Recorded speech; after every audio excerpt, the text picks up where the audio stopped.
But one weekend in Chicago, 47 blacks injured and 11 blacks shot and killed, and not a peep, not a squeak out of black leaders all over the country. Hey, I'm joined by former NYPD Commissioner Bernie Kerik to talk about all of this. Hey, Bernie, take a stab. First, Chicago.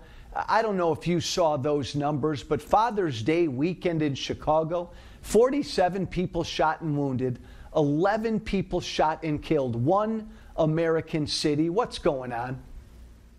It's all about leadership, Joe. That's the only thing I can tell you. Look, in 1990, we had 2,490 homicides in New York City. Right around 94, when Giuliani took over, there were over 2,000 homicides in New York. And over Giuliani's 8-year term, we dropped that number down under 700. Last year, there's just under 400 homicides in New York. You're talking probably a 90% reduction in homicide over the 20-year period, consistently dropping.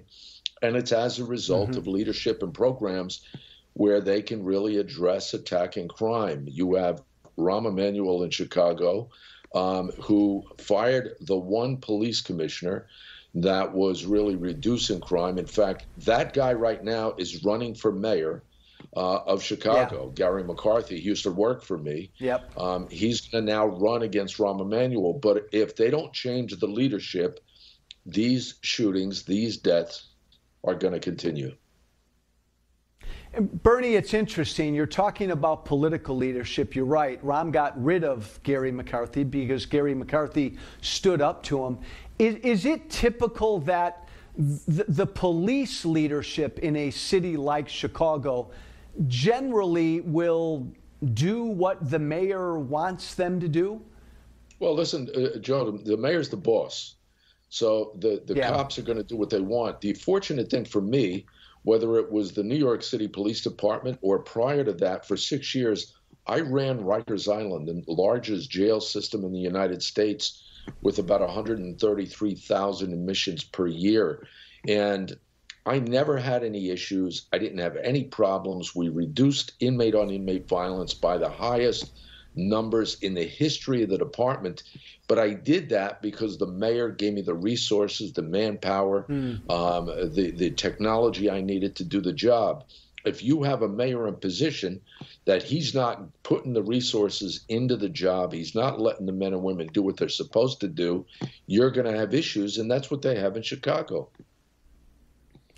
Bernie, so you've got this New Jersey shooting over the weekend, 22 people shot and injured at an art festival in Trenton. This guy got an early release out of jail. New Jersey's Governor Phil Murphy, I mean, doesn't waste any time to immediately go after guns. The problem is guns, he says. Well, these are bad guys that do bad things.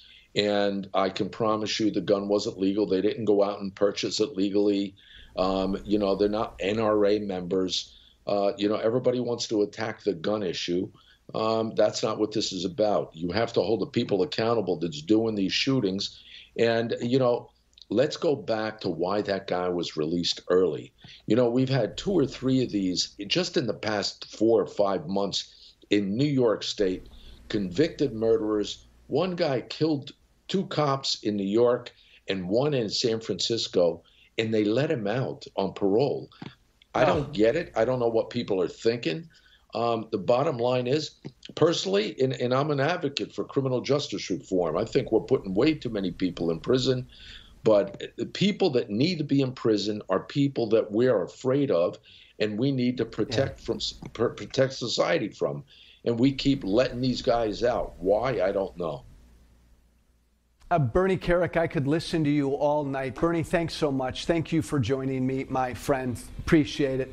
Hey, coming up, not 1, not 2. I've got 3 outrages for you.